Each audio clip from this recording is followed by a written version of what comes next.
আসসালামু আলাইকুম ওয়া রাহমাতুল্লাহ। প্রিয় ভাই বন্ধুগণ, ছোটোবেলা থেকে আমরা মান কচু খেয়ে আসছি, গরু কচু, গুড়ি কচু খেয়ে আসছি।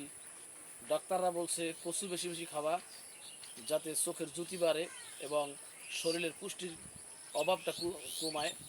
তো যাই হোক, এখন এটা হচ্ছে মান কচু নয়, এটা হচ্ছে হাইব্রিড কচু। এই হাইব্রিড কচুটা মানে এখন এত সুন্দর কচু যে ভাই, পাক করলে মানে মনে হয় যেন আলু, আলু যেরকম লাগে সেরকম কচুটা লাগে। আর এই কচুটা মানে এরকম মোটা হয়, অনেক মোটা হয়। একটা কচুতে দেখা যাচ্ছে আপনার আধ মন 1 মন হয়ে যায়, কচুটা বড় হয়ে যায়। এটা হাইব্রিড কচু। তো যাই হোক, এরকম কচু যদি আপনাদের আশেপাশে থাকে, খেজমত করবেন এবং চাষ করার চেষ্টা করবেন। সবাই ভালো থাকবেন, সুস্থ থাকবেন। আল্লাহ হাফেজ। আসসালামু আলাইকুম ওয়া রাহমাতুল্লাহ।